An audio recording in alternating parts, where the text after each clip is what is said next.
Yo, what's up YouTube? Welcome to the Coffee Pod. My name is Shisha Zed. Drink the coffee, it'll make you feel better. Woman says, I used to think all men were narcissists. Let's get it. What's something brutal your therapist pointed out to you, but in the most professional way? He told me that I have a victim mindset and that I need to stop learning about domestic and narcissistic abuse because it's keeping me stuck in the cycle. Because I keep thinking the more I learn that one day I will just learn it all and I'll just wake up one day and I'll be healed. Now I know some people gonna unfollow me after this, but oh well. When I had broken up with this guy who I assumed was a narcissist, I went on Facebook and joined this narcissistic survivor support group. It had about 40,000 members. And when I tell you this was the most toxic group of individuals I'd ever encountered, they refused to take any ownership for anything that went on between them and another person. He cheated on me even though we weren't in a relationship. He's a narcissist. He broke up with me after I called him 100 times. He's a narcissist. He brought my daughter the same gift that I got her. He's a narcissist. She left me for another man. She's a narcissist. And anytime you tried to give them advice so they wouldn't put themselves in those situations again, they said that you were victim blaming. They would post pictures of their exes or their new partners inside of the group and talk shit about them. They would expose their addresses and phone numbers, and the other people in the group would harass those people. It was crazy. Once I realized that those people had no intentions on healing, but instead just wanted to be pacified, I quickly left the group. When I was reading books and watching YouTube videos on narcissism, I thought that every guy that I dealt with was a narcissist. But it's because we all possess narcissistic traits. Sometimes people just don't fucking like you. But once I started taking accountability and setting boundaries, I never had that mindset again. And for a lot of you guys who are out here self-diagnosing people as narcissists, if you took your to the therapist, I guarantee you they'll tell you the exact same thing that they told this lady in this video. Peace. All right, guys, so this one is pretty interesting. We have a woman here who says she went through a difficult breakup, and while she was seeking support to heal from that relationship, she ran into a narcissist support group, survivor support group on Facebook.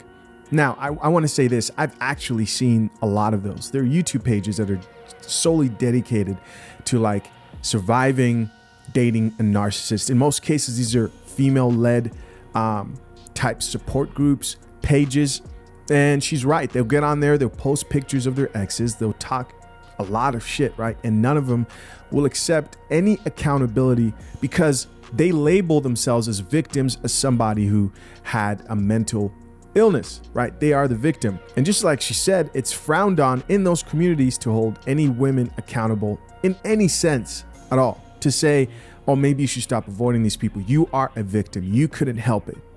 And of course, that becomes a very toxic environment. This is why I think any platform that's meant to encourage human beings to get through life a little bit easier has to have a portion of accountability. Because without taking accountability, you don't take ownership of your life. You can't take control of your life. It's not going to happen. And listen, this problem isn't just limited to female spaces. It's at a greater degree amongst females because we know they don't drink coffee. I don't drink coffee.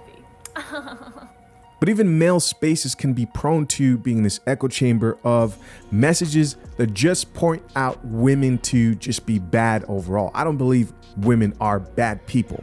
I believe female empowerment and the way we handle relationships today and this agenda to suppress every form of masculinity is toxic. But what I say a lot of the times, you must self-improve. You can't just complain, right? You can acknowledge the problem, but without a solution, you're not going to get anywhere. You can't always be a victim.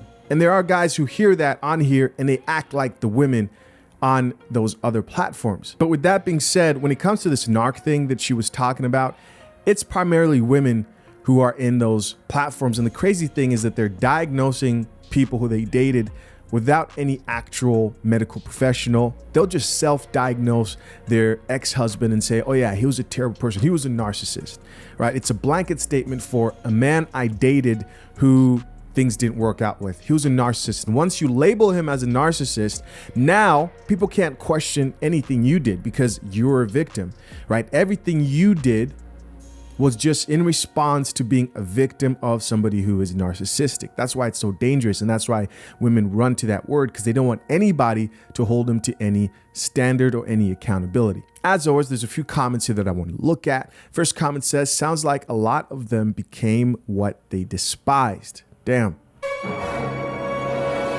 That is very true. Someone who believes they are the victim in every single situation is going to become that entitled person who they thought was quote unquote narcissist, right?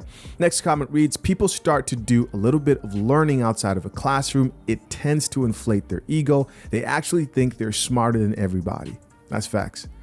That's facts. They'll go to Google, type in narcissistic symptoms, and they'll be like, oh, there he is. That's my husband. That's my ex. Oh my gosh, that's everything about him, right? And now they are an expert.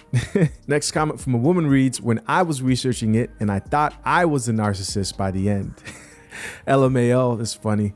She went to go look up, see, oh, my boyfriend's a narcissist. Oh shit, I check all these boxes. And the creator actually responded to her and said, me too.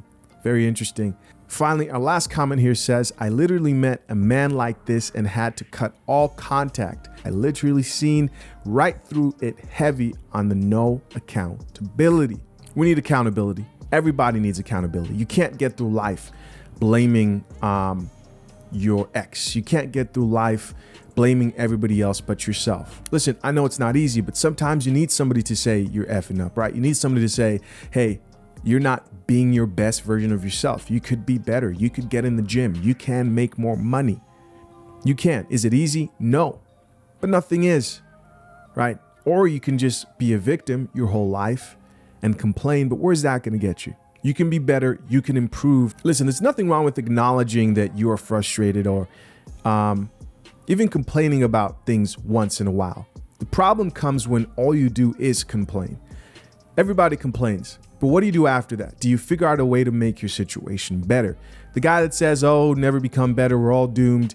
That's people who you want to avoid. You want to stay away from people with that type of mindset, right? Who say, all men are bad. They're all terrible people. Why can't they be like women? Or men who say all women are terrible people. Why can't they be more like men? The problem with most people lies in the mindset. It's in the mind. It's how people see the world. It's how they think. There are both men and women who eventually decide to own up and take accountability and responsibility for their life, and they become better.